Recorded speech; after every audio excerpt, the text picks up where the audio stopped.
cumprimentar todos vós na pessoa da professora Helena Monteiro, Presidente da APDSI, e agradecer em nome da Comissão Nacional de Proteção de Dados o honroso convite para estar aqui a debater um tema tão relevante para todos nós, para a humanidade, que é a regulação da inteligência artificial. E permitam-me um cumprimento especial também ao Presidente Executivo da Fundação Portuguesa das Comunicações, o professor Rui Moreira, e dizer-vos que me sinto muito honrada por estar aqui nesta casa e não poderia deixar também de cumprimentar antigos e atuais diretores e colaboradores da ANACOM, Augusto Fragoso, Manuel Pedrosa de Barros e outros que já cumprimentei, porque impõe-se uma palavra de gratidão por tudo o que aprendi na ANACOM e aqui na pessoa do professor Manuel Cabogueira, que está agora no Conselho de Administração, e também o professor João Confraria, que quando eu entrei no Conselho de Administração tinha também existido o seu mandato. Uma palavra de gratidão, dizia eu, porque não há inteligência artificial que possa exprimir estas coisas, que só, se calhar, a inteligência espiritual, a inteligência emocional e outras permitem captar sentimentos como é aquele que eu sinto agora, a voltar a esta casa, e qualidades que também são humanas e não são das máquinas, como a humildade. Portanto, com toda a humildade, muito obrigada por me receberem aqui nesta casa, onde eu fui tão feliz. Vou, muito simplesmente, abrir aqui este painel, agradecendo também aos meus colegas de painel, que são altos responsáveis de entidades reguladoras, que muito estão também a contribuir para que possamos ver em conjunto as melhores soluções, e em cooperação, com certeza, o faremos. Eu vou dividir a minha apresentação em 5 grandes vetores e depois vou terminar com um convite, que é para ficarem todos satisfeitos e assim conquistar o público. Portanto, em primeiro lugar, relembrar que a proteção de dados pessoais é algo absolutamente imanente ao ser humano. E se nós sabemos que as tecnologias têm que ser human-centered, não é? Então, significa que nós temos que ter muita atenção quando estamos a lidar com direitos fundamentais, direitos humanos de gênese imanentes a um Estado de Direito Democrático, e relembrar que Portugal foi pioneiro na sua consagração do direito à proteção de dados pessoais na Constituição da República Portuguesa, artigo 35, e, de facto, não é irrelevante, porque eu penso que este direito fundamental é a pedra angular de princípios como o princípio da dignidade da pessoa humana, artigo 1º, o princípio da não discriminação, artigo 13º, e também o exercício de outros direitos fundamentais, como seja a reserva da intimidade da vida privada, o bom nome, o desenvolvimento da personalidade, a identidade pessoal, o desenvolvimento até enfim, a reputação, a imagem, artigo 26, e até da liberdade, artigo 27, todos da nossa lei fundamental.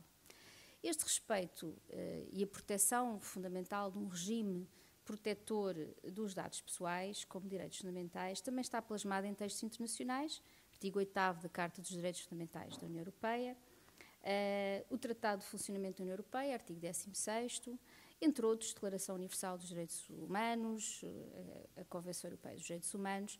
Portanto, há toda aqui uma constelação regulatória que confere a este direito fundamental uma proteção acrescida. Agora, numa sociedade em que temos uma regulação, se calhar, um pouco excessiva, repare-se, temos o Regulamento dos Serviços Digitais de 2022, depois temos a NIS 2, também de 2022, e agora o Regulamento de Inteligência Artificial, que, enfim, o primeiro projeto foi de 2021, mas que em 2024 teve, de facto, a sua consagração formal. No dia 13 de junho, enfim, não sei, talvez o Santo António tenha ajudado.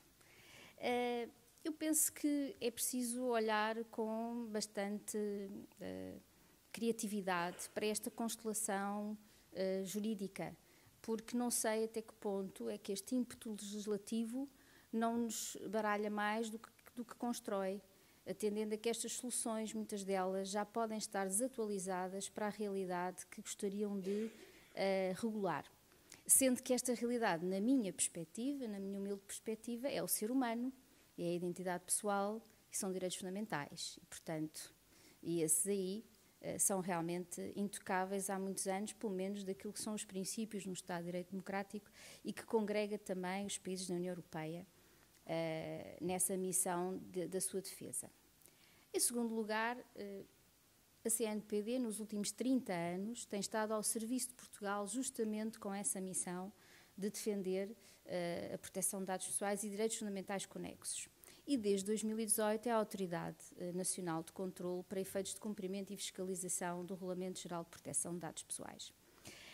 Na minha perspectiva, enfim, se há dados pessoais, independentemente da tecnologia de suporte, então significa que a Autoridade Nacional de Controlo tem que estar presente e, por isso, temos acompanhado a evolução da inteligência artificial, que, repare-se, tem muitas vantagens enquanto tecnologia, maior celeridade na execução de tarefas, poupança de encargos administrativos e financeiros, que, de resto, a CNPD também está a tentar implementar para também promover maior eficiência dos seus serviços, do serviço público que traz a todos nós, enquanto cidadãos, mas, de facto, a publicação do Regulamento da Inteligência Artificial traz-nos aqui algumas reflexões. E este é o terceiro ponto que eu gostaria de trazer de reflexão. Traz-nos o objetivo de proteger direitos fundamentais, tendo em conta inteligência artificial de alto risco, sem prejuízo da inovação.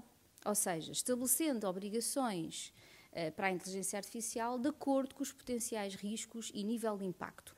Na verdade, isto não é novo, como provavelmente já saberemos de há 6 anos e qualquer coisa que está em execução o RGPD. De facto, esta avaliação com base no risco já existe para efeitos de ponderação do impacto em sede de dados pessoais.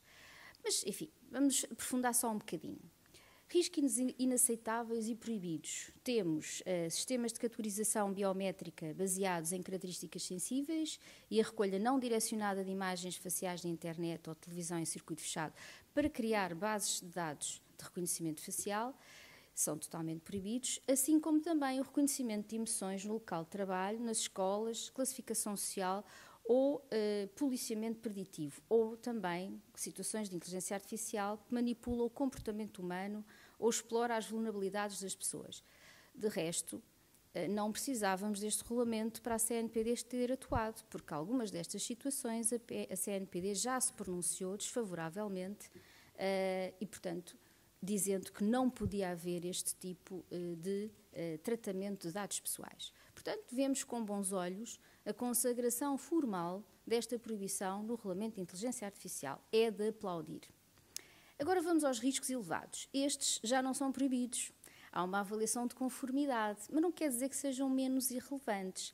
Reparem, trata-se de sistemas de infraestruturas críticas, educação, formação profissional, emprego, sistemas públicos e privados essenciais, por exemplo, cuidados de saúde, banca, determinados sistemas de aplicação da lei, migração e gestão das fronteiras, justiça e processos democráticos, por exemplo, influenciando eleições, alguém se lembra disto? E, portanto, aí não são proibidos, mas são sistemas que devem ser avaliados e aplicadas medidas de mitigação para diminuir o risco e manter registros de utilização com transparência, exatos e garantir a supervisão humana. Depois há riscos limitados, que implicam transparência, e riscos baixos, que implica código de conduta. Enfim, muito sumariamente, o que é que isto pode ter de relevante para a nossa reflexão e o que é que isto também tem de similar com a RGPD? Não é só a avaliação de impacto de risco, curiosamente, que, aliás, a abordagem baseada no risco não é novidade nenhuma, já é, digamos, uma filosofia, uma forma de estar, uma metodologia defendida já há muito tempo. Mas vejo aqui similitudes, por exemplo, no âmbito de aplicação territorial alargado, na previsão de novas obrigações para quem desenvolve sistemas de inteligência artificial, designadamente a avaliação com base no risco. Também implica a designação da Autoridade de Controlo Nacional, para além, ao nível também europeu, é preciso também designar. e tem sanções contraordenacionais também ao nível do RGPD, designadamente elevadas coimas até 35 milhões de euros ou 7% do volume de negócios.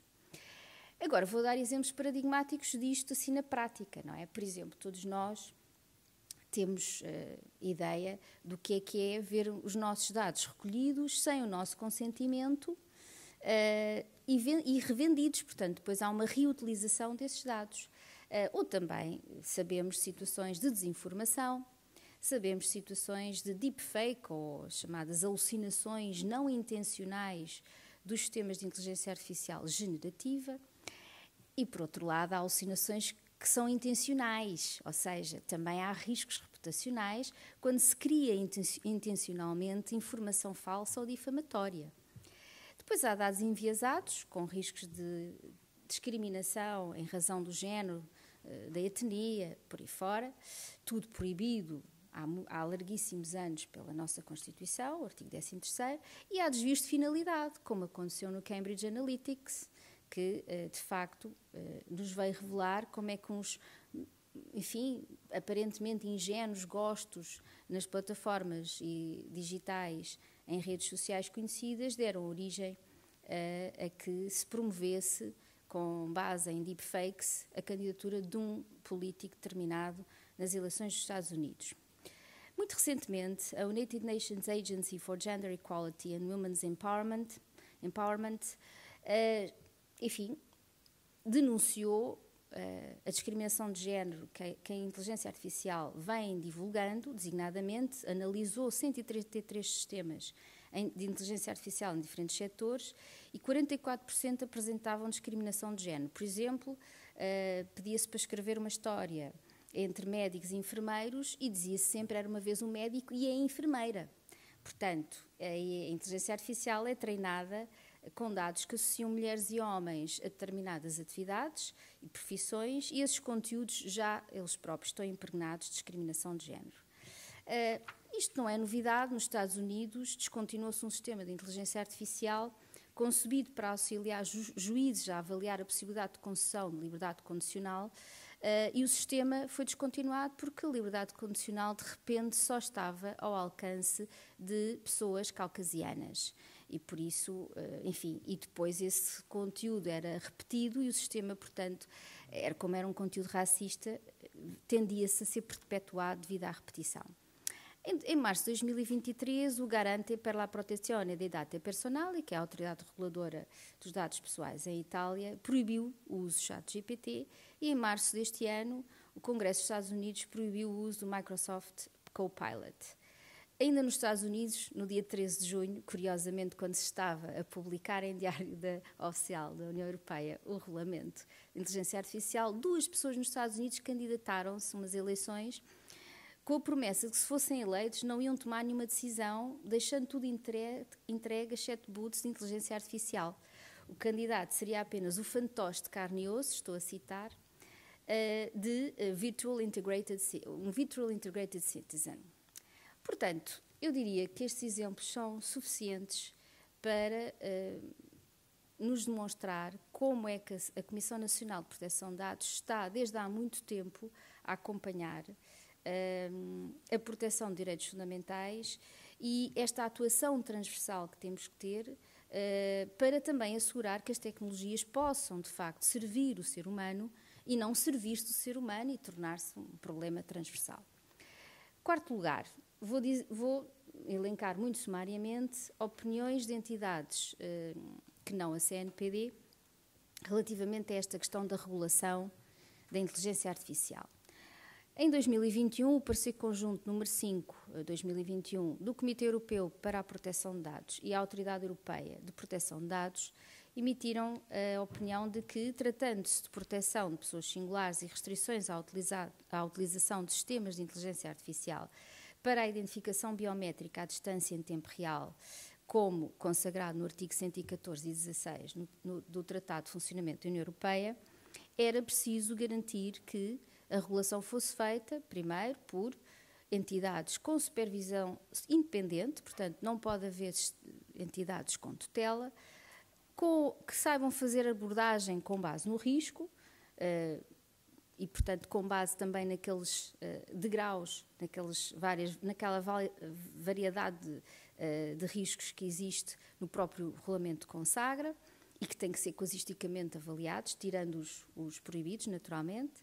Depois, aplaudindo a proibição da categorização das pessoas com base na biometria e concluindo que, naturalmente, deveriam ser as autoridades nacionais de proteção de dados de cada país a serem designadas como tal. O Comitê Europeu para a Proteção de Dados também, individualmente, quer em maio deste ano, publicou um relatório do subgrupo de trabalho dedicado ao ChatGPT, em que, nas suas conclusões, salientava que, em sede de riscos para a proteção e dados e de privacidade, essa recolha deveria ser feita com todos os princípios da licitude, artigo 6º do RGPD, de justiça, artigo 5º do RGPD, com transparência, artigo 14º do RGPD, exatidão, artigo 5º do RGPD, e devendo sempre ser mantidos os direitos dos titulares dos dados. E em julho deste ano também reforçou as recomendações de que as autoridades nacionais de proteção de dados pudessem assumir essas funções. A Autoridade Europeia para a Proteção de Dados emitiu umas orientações em junho deste ano, abraçar oportunidades e proteger as pessoas, sobre inteligência artificial generativa, cuja leitura convido todos a fazer, porque é muito interessante, e são 26 páginas, não é nada de especial. E, por último, dizer que o nosso país irmão, Brasil, com mais de 230 milhões de habitantes, também designou a Autoridade Nacional de Proteção de Dados para assegurar a regulação da inteligência artificial, e a Autoridade Europeia para a Proteção de Dados também foi designada, além de ser a Autoridade Europeia para a Proteção de Dados, também foi designada para efeitos da execução do Regulamento de Inteligência Artificial ao nível europeu. Como tive aqui um direcionamento da parte do meu, digamos, moderador, que gosto de cumprir, vou só pedir mais um minuto.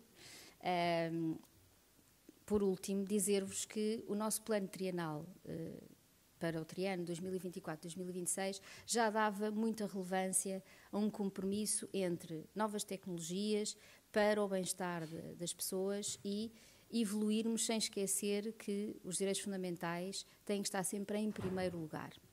Mas, para acentuar isso, nós aprovámos agora, em julho deste ano, o plano para 2025, 3 novas ações estratégicas. A ação 21, 22 e 23 centra-se na capacitação da Comissão para efeitos não só da regulação dos serviços digitais, e aqui em parceria com os reguladores que temos aqui neste painel, e que estamos a fazer um trabalho de cooperação, que eu queria, enfim, aproveitar esta intervenção pública para agradecer, a ANACOM, a Autoridade da Concorrência e a Entidade Reguladora das Comunicações. Temos estado a fazer essa articulação em sede do Governo também, e o aumento, naturalmente, de uma capacitação ao nível da inteligência artificial e da nossa eficácia em sede da ação sancionatória.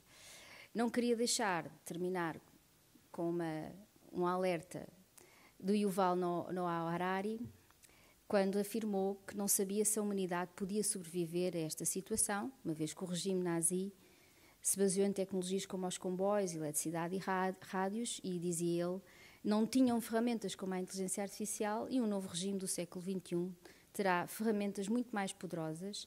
Sendo assim, as consequências podem ser muito mais desastrosas, e isso é algo a que não sei se a humanidade pode sobreviver. Em cumprimento de um dever de transparência, gostaria de dizer que esta minha intervenção foi escrita por mim, a inteligência espiritual, inteligência de qualquer natureza, mas que não artificial, racional também. E não é preciso recorrer a tecnologias para o efeito, mas podia tê-lo feito, e se tivesse feito, deveria dizê-lo. E por isso não poderia deixar de cumprir este dever de transparência. Finalmente, convidar-vos, porque estamos a celebrar os 30 anos, nós temos neste momento uma possibilidade de inscrição no site da CNPD para assistirem, a nosso convite, a 2 sessões de cinema. Uma amanhã, às 18h30, e outra no dia 30, também à mesma hora. Amanhã é a história do Snowden, Citizen4, com comentário de Gustavo Cardoso, seguida de debate. E no dia 30 de setembro, o Minority Report, com comentário de Paulo Saia Cunha e seguida de debate também. Se ainda forem a tempo, penso que as inscrições ainda estão abertas, são nossos convidados. Se não quiserem dar o consentimento para partilhar o vosso nome e e-mail na nossa base de dados e para nós partilharmos com a Cinemateca Portuguesa, que é esta parceria que estamos a fazer com eles, podem também dirigir-se à bilheteira e nessa altura, enfim, já não conseguimos convidar-vos, terão que assumir o compromisso financeiro. Dito isto, são nossos convidados, muito obrigada por esta oportunidade e também ao nosso moderador pela amabilidade de deixar estar aqui mais um bocadinho além do tempo. Obrigadíssima.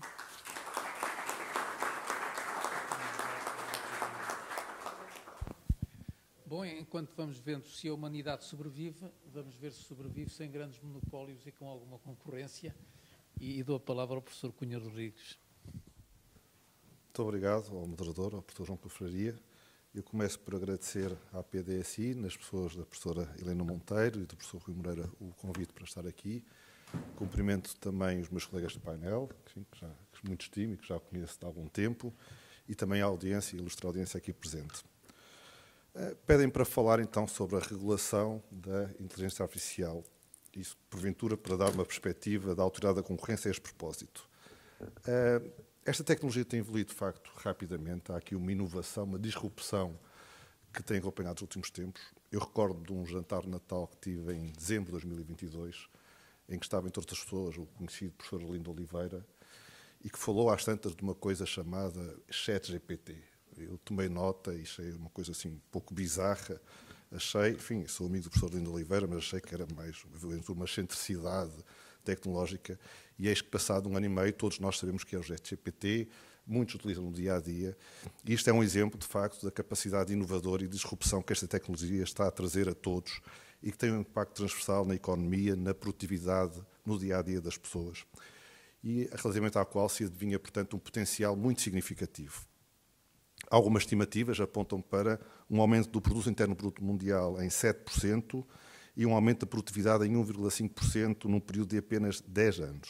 Tudo com base nesta tecnologia, na inteligência artificial generativa, que permite o utilizador, nós conhecemos o ChatGPT, a interação com base em texto, mas hoje em dia permite também a produção de vídeos, de imagens, enfim, e que pode estar ao serviço, e já está, da indústria médica, da indústria farmacêutica, no desenvolvimento de software, de serviços de assistência a clientes, de call centers, inclusivamente, apenas para nomear alguns exemplos. Enfim, já todos agora dialogamos com chatbox, com assistentes virtuais, em que o assistente humano é dispensável.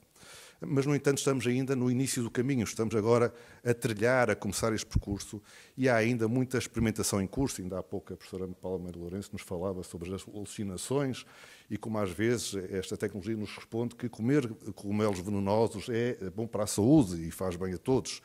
E, portanto, há muita realidade que é preciso ainda escrutinar e perceber. E, portanto, temos aqui um momento, um hiato entre o potencial da tecnologia e a concretização da tecnologia, em que eu creio este hiato, este momento, permite a intervenção das autoridades, a concorrência, tendo aqui um papel essencial para garantir que a tecnologia garante e permite a criação de oportunidades para inovação, que se mantenham no setor incentivos para que as empresas possam inovar, evitando-se desta forma a cristalização de barreiras à concorrência e à inovação, que, aliás, historicamente nós já percebemos nos mercados digitais existiram e continuam a existir. Enfim, vejam casos recentes, e posso falar aqui abertamente da Google, que ainda recentemente foi condenada pelo Tribunal de Justiça, e outros que, apesar dos benefícios que trouxeram em parte à economia, claramente criaram barreiras à entrada e situações, muitas vezes, de monopólio que são indesejáveis do ponto de vista concorrencial.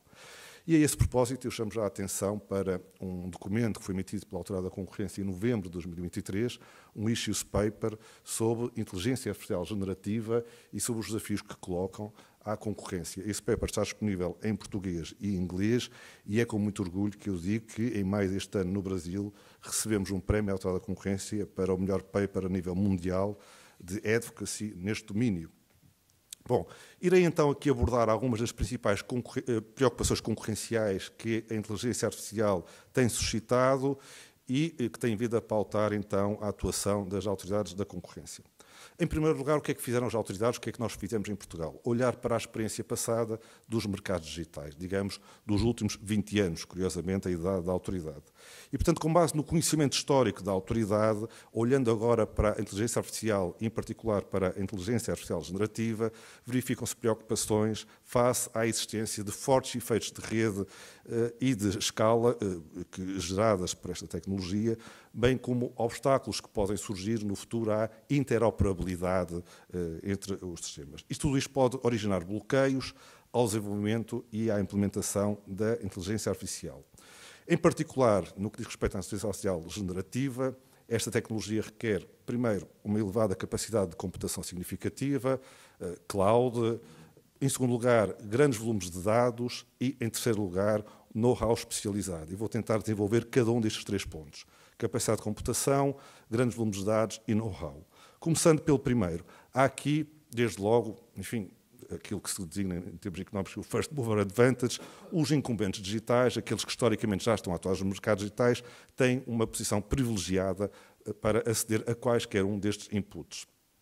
Incumbentes como a Google, a Microsoft e a Amazon já têm uma infraestrutura computacional significativa e outros, como é o caso da Meta, o Facebook e o Instagram, estão a construir recursos financeiros para a desenvolver, o que torna mais difícil a pequenas empresas e start-up permitir ter infraestruturas equiparáveis que permitam a essas pequenas empresas ter serviços de computação de cloud idênticos. Portanto, isso está fora de questão, a infraestrutura existe e, portanto, é possível e o que se pretende é que essas empresas possam aceder à tecnologia de cloud, ter acesso aos serviços de computação de cloud destas empresas, sem que estejam com isso a tornar difícil, a criar barreiras a esse acesso.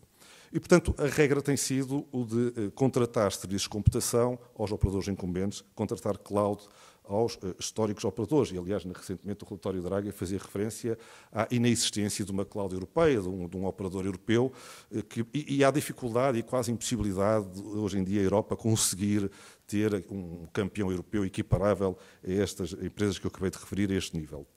E, por isso, depois têm sido celebrados acordos entre os fornecedores de AI e os incumbentes, sendo que esses acordos, que traduzem em todos os aspectos contratos de compra e venda de serviços de cloud, investimentos do fornecedor de inteligência artificial, que por parte destes grandes operadores, licenciamento de modelos, acordos de distribuição ou outros, todos estes serviços devem ser escrutinados do ponto de vista concorrencial, permitindo perceber se há aqui práticas anticoncorrenciais por parte destes grandes operadores e até que ponto, traduzido, enfim, de uma forma mais simples, existe um grau de influência destes incumbentes sobre o fornecedor de inteligência artificial.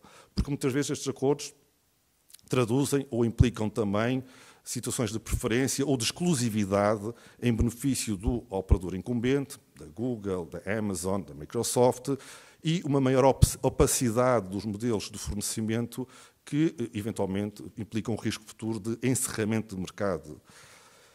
E é por isso que estes acordos têm sido olhados por parte das autoridades da concorrência, não ainda no domínio de práticas anticoncorrenciais, mas neste momento em sede do chamado controle de concentrações, ou seja, vistos como se fosse um acordo de fusão, de uma forma muito simples, entre estas empresas ou de uma criação de uma joint venture.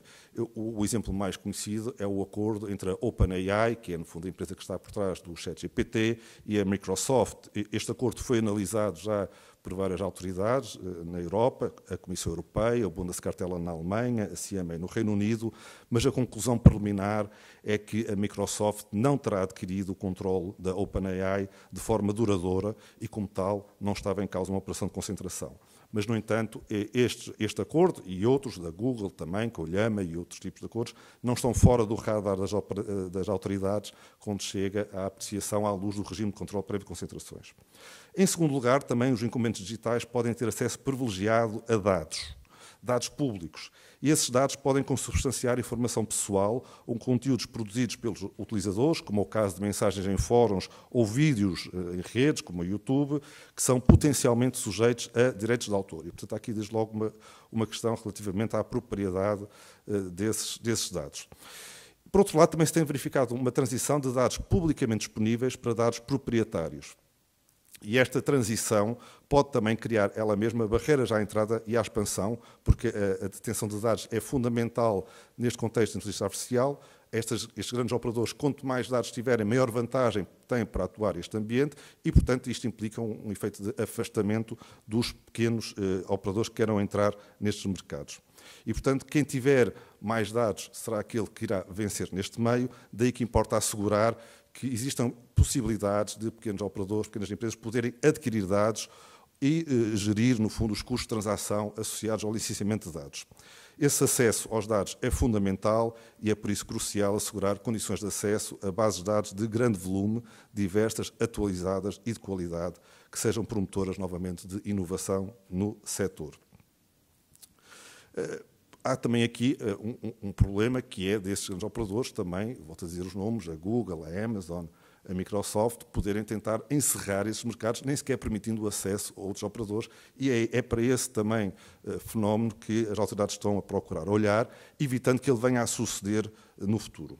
E, por fim, também, esses incumbentes digitais que eu referia são provavelmente as empresas que dispõem de maior know-how em matéria digital, incluindo inteligência artificial. Eles têm alguns dos melhores especialistas mundiais em termos de inteligência artificial. E, por isso, o acesso a este know-how especializado pode ter um valor inestimável. E é por isso também, muitas vezes, que estas empresas procuram capturar e atrair os melhores talentos nesta área. E recordo, aliás, um exemplo muito curioso do início deste ano, em que a Microsoft foi recrutar praticamente todo o pessoal de uma empresa, a Inflection AI, que tinha cerca, salvo erro, de 65 engenheiros, e 62 desses 65 engenheiros foram contratados pela Microsoft. Não me perguntem porque é que os outros 3 não foram, não sei a história, porque é que os 3 desgraçados ficaram de fora. Mas 62 dos 65 foram contratados. E, portanto, há aqui um problema que as autoridades da concorrência estão a analisar, a resposta ainda não está estabilizada, não é definitiva, que é de saber se essa contratação da totalidade dos engenheiros, no fundo a Microsoft não comprou a empresa, mas está, de alguma forma, a comprar a empresa por via da aquisição dos engenheiros, não representa um ativo e, portanto, não está em causa uma concentração de empresas que teria que ser notificada às autoridades e apreciada do ponto de vista justo-concorrencial. A resposta não é definitiva, tenho a minha opinião, que não vincula neste momento a autoridade, nem a Comissão, nem nada. Eu creio que estamos perante um ativo. Um ativo é, no fundo, uma unidade económica capaz de gerar de forma autónoma um volume de negócios e, portanto, aqueles engenheiros por si só conseguem representar uma unidade económica. Mas é uma discussão que eu não quero trazer para aqui. É um exemplo do que se passa nos chamados mercados laborais com técnicos especializados. Isto traz preocupações às autoridades, não apenas ao nível da possibilidade de haver aqui uma operação de concentração, mas também dos acordos restritivos de concorrência nos mercados laborais, traduzidos nos chamados acordos no-poach, é que as empresas reciprocamente acordam em não contratar trabalhadores, para evitar com isso que compitam pelos melhores quadros para, no fundo, desenvolver essas tecnologias. Esses acordos no-poach são proibidos à luz do direito à concorrência e já em Portugal mesmo a autoridade interviu e sancionou práticas de no-poach. E estamos também a olhar então para essas práticas no setor digital, neste contexto, quer a nível nacional, quer a nível europeu, porquanto restringem a mobilidade dos trabalhadores e isto tem um impacto negativo nos mercados a jusante. Verifica-se também, aliás, um recurso desproporcional a cláusulas de não concorrência entre empregadores e trabalhadores, para as quais estamos a olhar, após o término do contrato de trabalho. Frequentemente, não diria, mas são conhecidas situações em que são celebrados pactos de não concorrência com uma duração excessivamente longa e colocam preocupações de concorrência, porquanto, nomeadamente, as pequenas empresas, startups, não têm muitas vezes hipótese de competir tendo os melhores quadros nesse contexto. Bom, são preocupações que estão presentes na atuação das autoridades, e volto a repetir, capacidade de computação, acesso a dados, know-how. Há outras preocupações, por exemplo, não tanto em Portugal, eu diria, com o fabrico de microchips. É conhecido que hoje em dia a maior empresa mundial em termos de cotação na Bolsa já é a NVIDIA, e, portanto, há aqui problemas também de eventual posição dominante nesse domínio. Duas notas, enfim, quanto à regulação. O que é que a União Europeia está a fazer, independentemente do AI Act, vamos falar sobre ele, o DMA, o famoso Regulamento de Mercados Digitais, que visa justamente dar resposta a problemas que se colocavam quanto à eventual lentidão do direito à concorrência. Os mercados são dinâmicos, os mercados digitais têm avançado muito rapidamente e muitas vezes o direito à concorrência não dava respostas tão enfim, oportunas ou dinâmicas a esses mercados. O Regulamento de Mercados Digitais visa justamente fazer isso. É um regulamento que mistura de alguma forma a relação ex ante com a relação ex post, só que justamente os serviços de inteligência artificial não estão designados no DMA como Core Platform Services. Não estão, e porquê? Porque a tecnologia não existia, justamente. Se o DMA fosse aprovado hoje, porventura já estaria lá alguns dos exemplos de inteligência artificial, como seja, por exemplo, os serviços de assistentes virtuais poderiam estar incluídos no DMA. E, portanto, uma das questões que se vai colocar é saber até que ponto é que o DMA é plástico para ser também aplicável ao contexto da inteligência artificial e da inteligência artificial generativa. Há outras questões que se colocam, para além da política de concorrência. Eu sei que o professor João Couto Faria já está ali a olhar para mim com ar severo, mas eu termino brevemente, daqui a pouco. Além da política de concorrência, questões relacionadas, como há pouco foi referido, com a privacidade, com a propriedade intelectual, com desinformação e segurança, com a proteção de direitos fundamentais que existiam e são conhecidos. Procuram alguns deles ser agora solucionados com o AI Act, com o Regulamento de Inteligência Artificial. Ele entrou em vigor dia 1 de agosto, mas só será aplicável a partir de 2 de agosto de 2026 e, portanto, há aqui uma vacatio legis bastante longa, de quase 2 anos, para permitir a sua adaptação, ainda que nessa vacatio legis veremos se a inovação tecnológica é de tal forma rápida que quando a vacatio legis terminar já temos que alterar outra vez o AI Act, com o Data Act, com uma série, enfim, com legislação a esse propósito que permitam assegurar este equilíbrio. Bom, fundamental, em jeito de conclusão, é assegurar que há hoje uma oportunidade para termos mercados contestáveis nos mercados digitais. É essa a preocupação alterada da concorrência das autoridades. Assegurar que a inteligência artificial generativa funciona, que é uma tecnologia, porque é uma tecnologia, não é um produto, ao serviço dos cidadãos, é uma tecnologia que funciona num ambiente competitivo, concorrencial e que as empresas grandes e pequenas têm a oportunidade de competir nesse ambiente. É para isso que estamos vigilantes na Autoridade da Concorrência, é para isso que estamos vigilantes a nível europeu.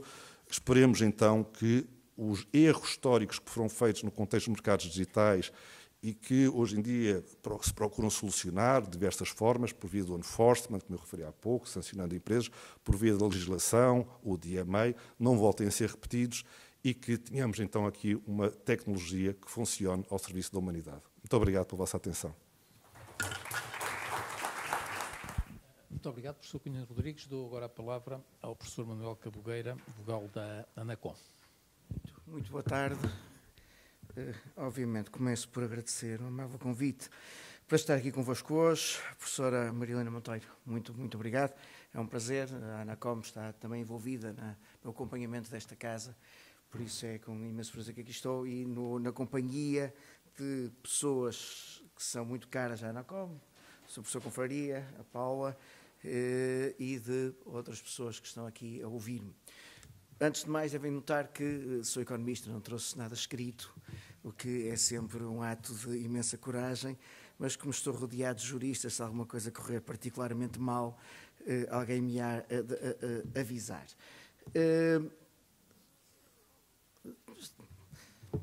Demorei um bocadinho a tentar encontrar um enquadramento aqui para a minha intervenção. Começo por fazer uma imensa maldade. Paulo, posso? É uma imensa maldade. Começo por fazer uma imensa maldade. Estava aqui desesperado no telemóvel, não consegui ver o preço para ir amanhã à Cinemateca ver o filme. E porquê que isso era curioso? Porque se nós dermos um e-mail se fornecermos um e-mail, temos direito a 2 bilhetes grátis. Por isso, se algum de vocês quiser saber qual é o valor do vosso e-mail, está feito, está bem? E tem aqui uma medida económica de quanto é que vale o e-mail de uma pessoa e agradecemos imenso à CNPD por nos permitir fazer esta brincadeira. Este tema vai ser um tema ao qual eu vou voltar, a questão da monetização e da economia dos dados, mas deixem-me andar para trás 30 anos para a minha dissertação de mestrado e partilhar com vocês uma aventura. Em 96, 97, estava eu a escrever a dissertação em regulação ambiental e comecei a ir a Bruxelas, porque na altura, alguns de vocês devem recordar disso, não todos, tínhamos tido a Conferência do Rio, era um momento do ambientalismo, era um momento de todos os problemas ambientais, e aconteceu uma coisa curiosa, é que juntaram-se na mesma sala alguns economistas que pensavam sobre regulação. Eu tive a sorte de estar lá com as pessoas que eram os causadores da poluição, que eram os produtores. E disse aos produtores, à Coca-Cola, à BMW, disse-lhes uma coisa muito gira, que foi: vocês são responsáveis pelos resíduos de vidro, pelo óleo, pelo cartão, por aqui fora, e estes senhores aqui economistas acham que devem ser vocês a pagar, porque são a forma de incentivarmos a que haja desenvolvimento tecnológico e que depois seja passado para o consumidor o preço. Os produtores olharam para nós e disseram: resíduos? O que é isso? Na altura o cartão não valia nada, os resíduos de vidro não valiam nada, hoje em dia já valem, outra questão. Por isso valia um problema. E de repente houve umas pessoas na sala, não de fato e de gravata, mas de calça jeans e t-shirt, que disseram: nós somos engenheiros do ambiente, não se preocupem que nós ajudamos. A minha dissertação de mestrado era sobre corregulação, ou seja, a regulação em conjunto entre os privados e o governo, a forma como os privados podiam ajudar o governo. Eu participei em todas essas discussões. E depois, mais tarde, entrei na Autoridade da Concorrência e voltei a encontrar as mesmas pessoas, só que já não estavam de calça jeans e de t-shirts, estavam de fato e gravata, e foram as pessoas que, 20 anos depois, em Bruxelas, recordaram que aquele símbolozinho pequenino, chamado ponto verde, aquela coisa que está em todo lado, que era proprietário, e era da empresa deles, e era uma empresa alemã, por isso toda a gente tinha que pagar por aquilo. E todos nós pagamos 0,00002 cêntimos, que é multiplicar por 300 bilhões, dá um número. Isto é a história da corregulação e é a história de como é que a regulação, por vezes, tem que aproveitar o mercado e conhecer o mercado e tem que ir ao mercado aprender para ter ajuda. Já vou. Guardem esta ideia durante uns minutos. Segunda questão que eu queria partilhar convosco. Eu, como economista, vivo bem naquela discussão. E vivo bem naquela discussão porque eu sei, com 100 e muitos anos de experiência, como é que se olha para um mercado, para uma infraestrutura linear e se intervém sobre ela.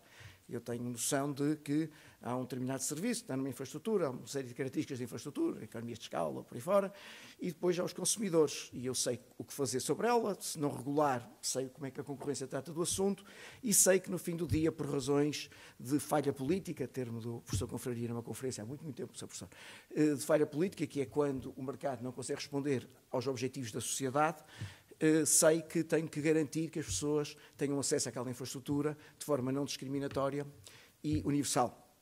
E agora não vou entrar aqui na teoria da regulação, mas eu sei tudo isto. Inteligência artificial, muito bem.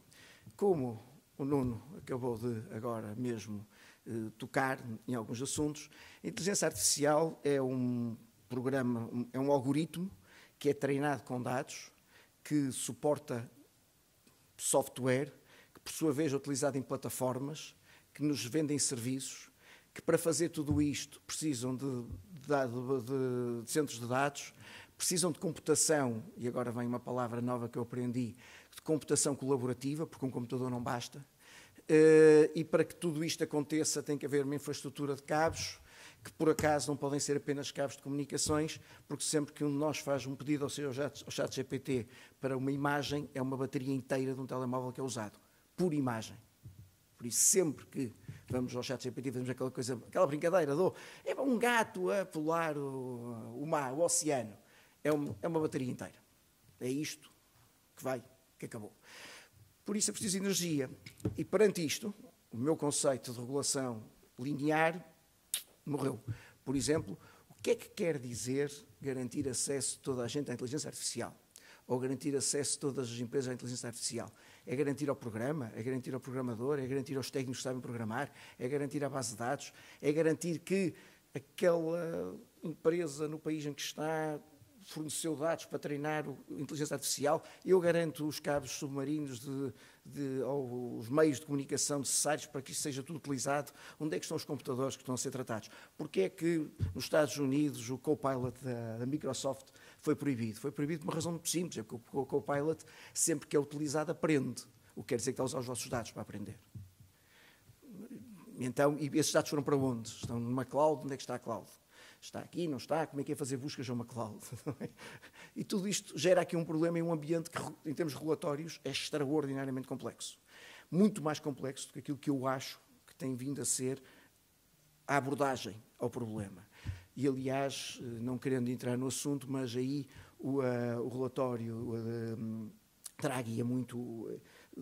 diz algo que também está a ser dito noutros relatórios, não é tanta a questão que a Paula levantou do excesso de regulação, mas é a questão da necessidade de coordenação de regulação.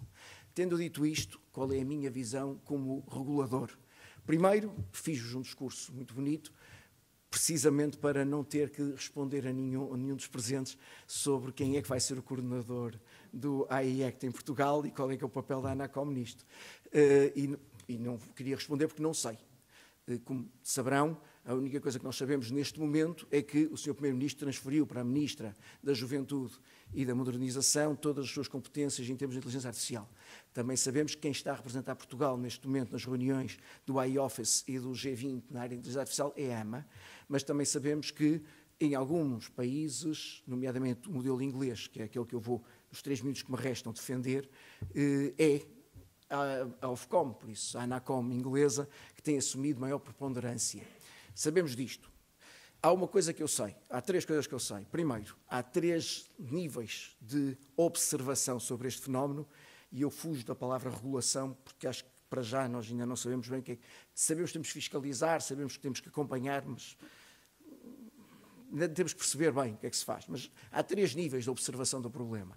Há um nível genérico, que tem que ser um nível transversal e que tem que olhar para o problema, para a questão, não é um problema, não é, retira a palavra problema, tem que olhar para a questão de uma forma da sua aplicação geral. A Europa escolheu o iOffice, os ingleses escolheram a Fundação para a Regulação Cooperativa do Digital.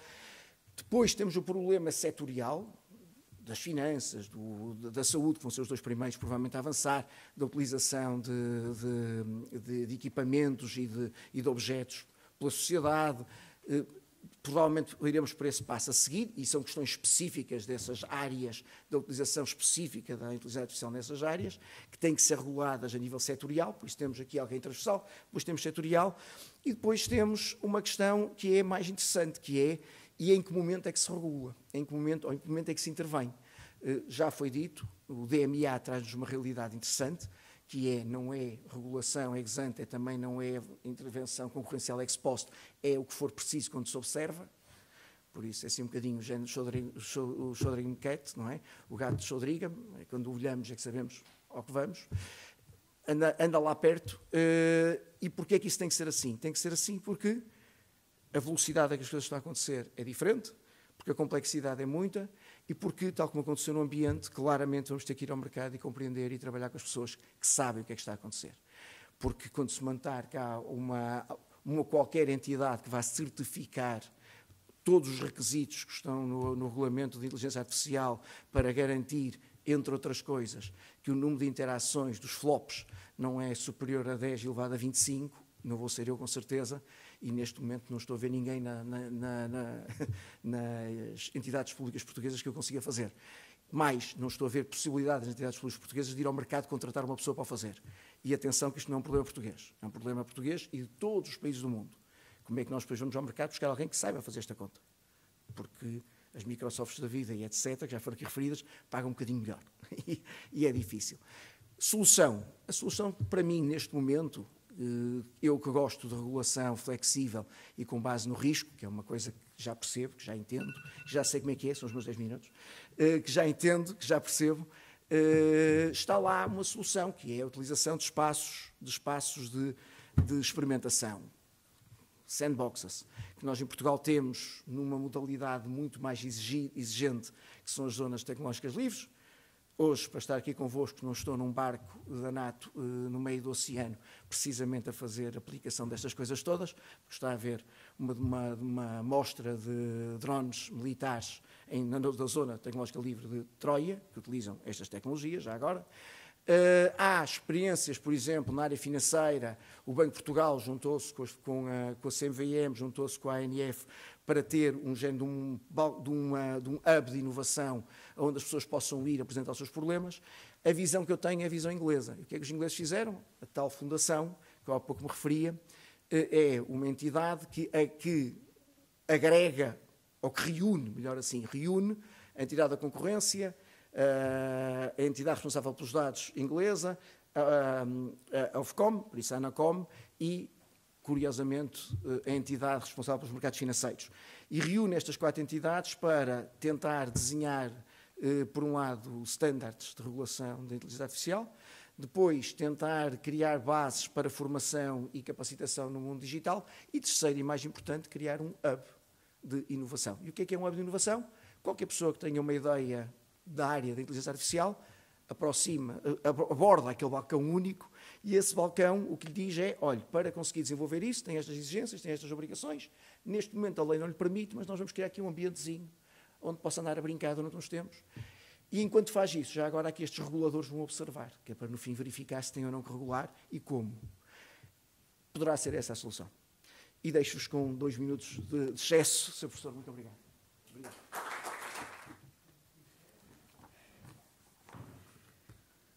Muito obrigada.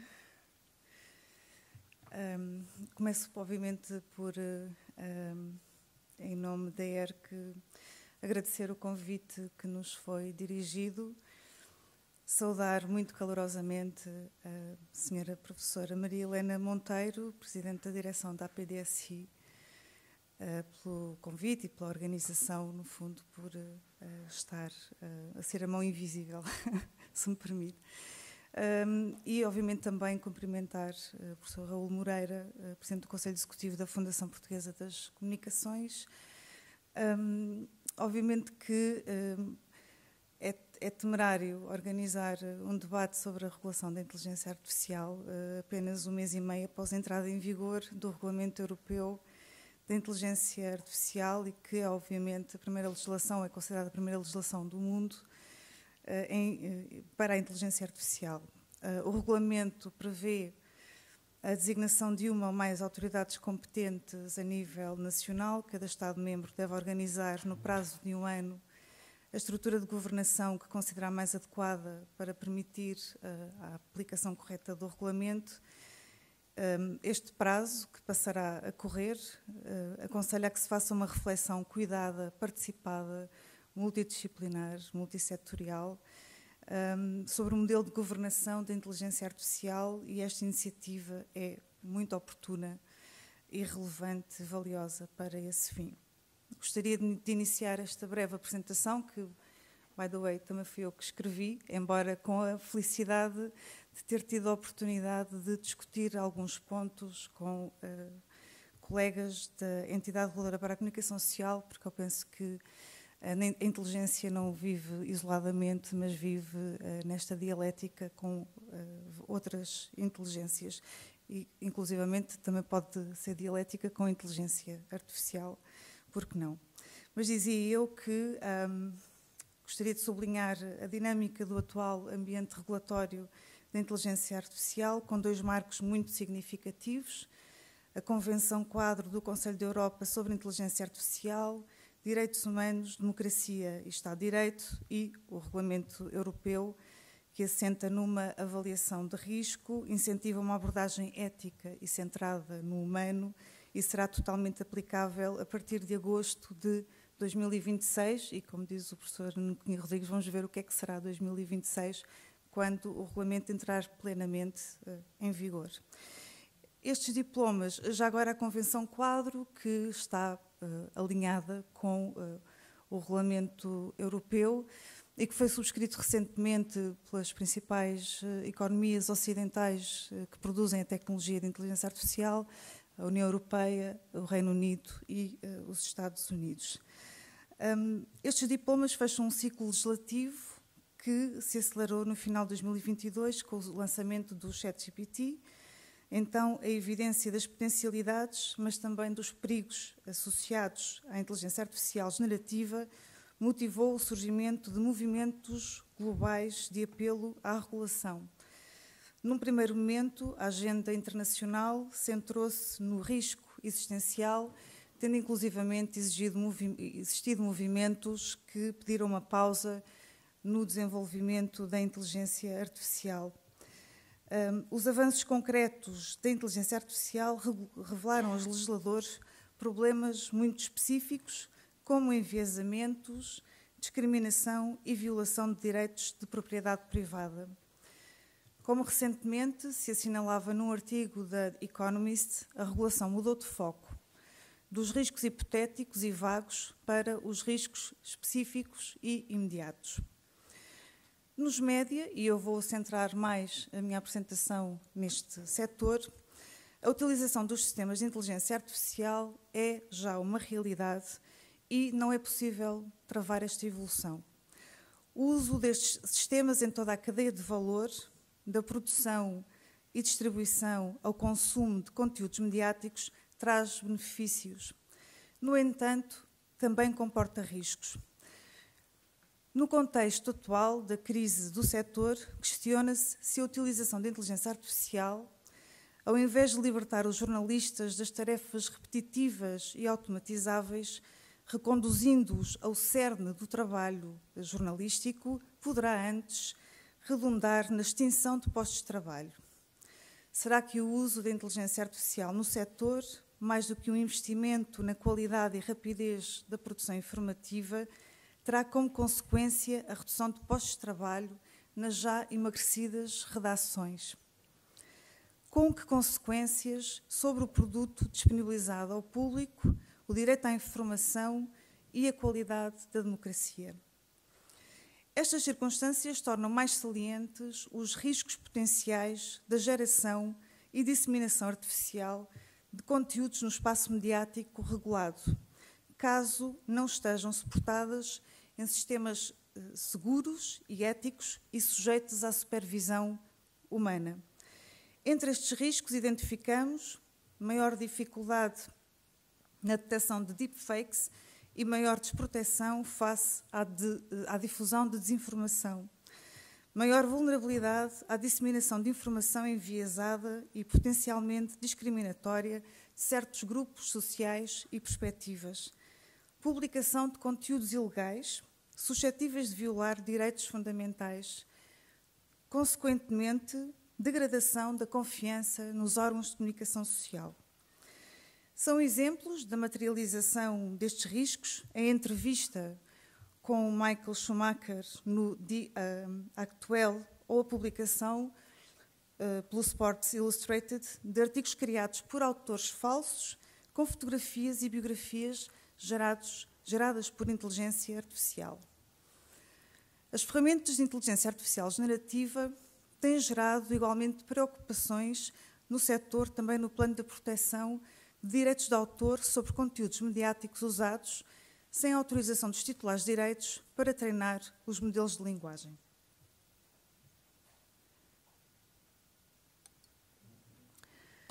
Podemos então pensar neste quadro qual é que pode ser a ação da ERC. Será importante esclarecer que a inteligência artificial não opera por si mesma uma alteração substancial na intervenção regulatória da ERC quanto ao âmago das suas atribuições e competências enquanto garante de direitos, liberdades e garantias no setor da comunicação social. A atuação da ERC é tecnologicamente neutra e visa designadamente a promoção do pluralismo e da diversidade, a garantia do exercício livre do direito à informação e à liberdade de imprensa e da qualidade da informação, a proteção dos públicos mais sensíveis. Esta é a essência da sua matriz constitucional. Dito isto, obviamente que a regulação dos média não pode deixar de acompanhar os contextos e evolução do setor e de identificar os grandes motores da sua transformação. Sempre com respeito pelo princípio da legalidade, o paradigma de intervenção regulatória deve integrar a compreensão da realidade altamente tecnológica e dinâmica dos média e o seu funcionamento no ecossistema digital. A inteligência artificial, não sendo um fenómeno novo, conheceu um progresso impressionante nos últimos anos. Do prisma regulatório, impõe-se perguntar quais os impactos disruptivos deste desenvolvimento no setor. E a regulação dos média deve, de facto, orientar a sua intervenção para o mapeamento dos riscos concretos no uso da inteligência artificial pelos órgãos de comunicação social.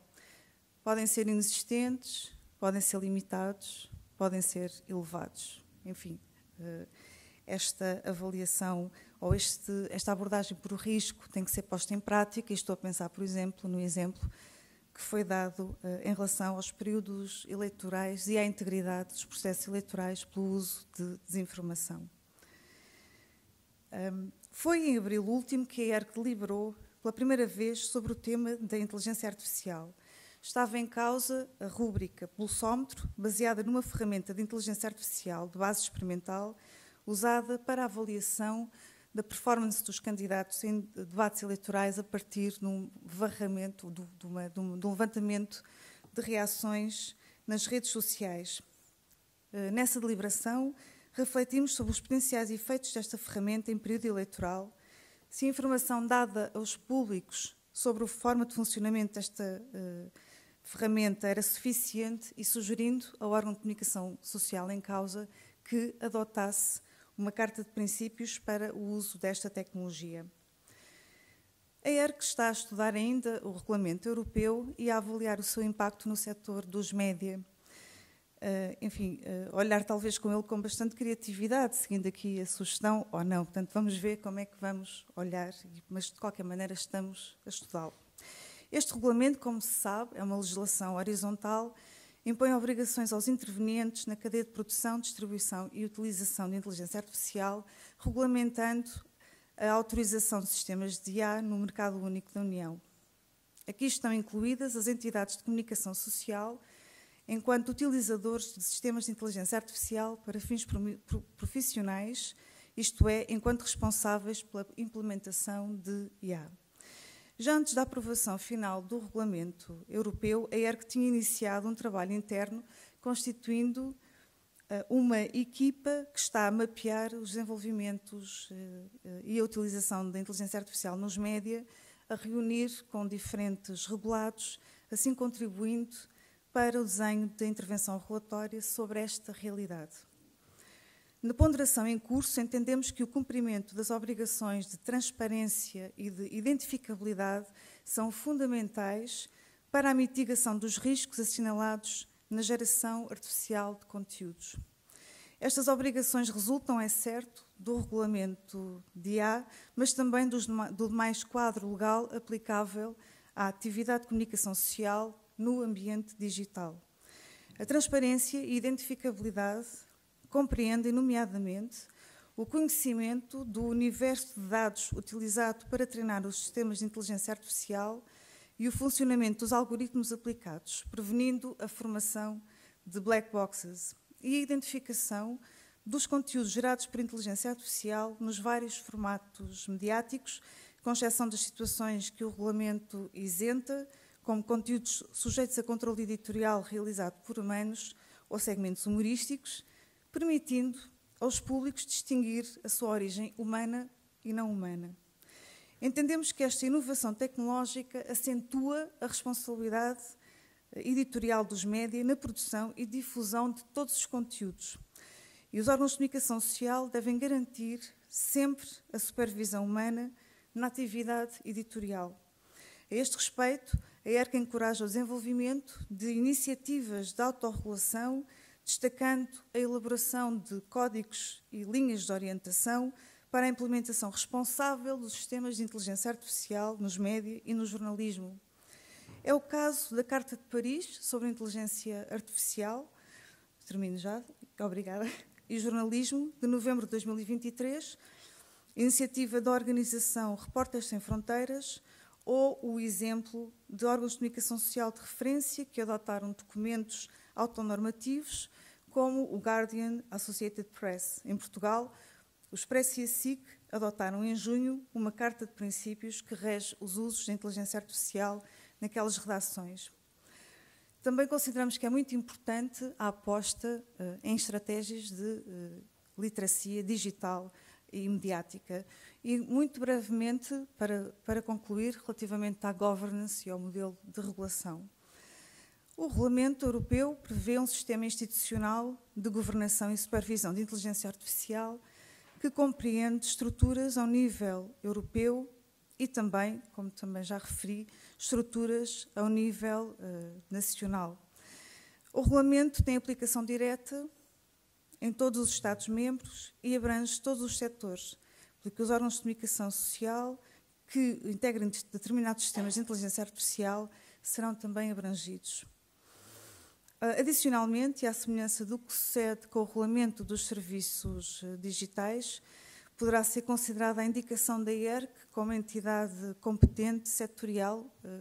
Enfim, espero não estar a ser demasiado temerária, porque como ainda estamos a estudar o regulamento, de qualquer forma, consideramos que, para além da aplicação direta do regulamento ao setor da comunicação social, poderá ser relevante que haja uma intervenção do regulador também a este nível sobre este setor. Obviamente que tal dependerá de decisão política sobre o modelo regulatório a adotar sobre a inteligência artificial e também, obviamente, do reforço de competências da IERC, bem como os seus recursos humanos, técnicos e orçamentais. Muito obrigada.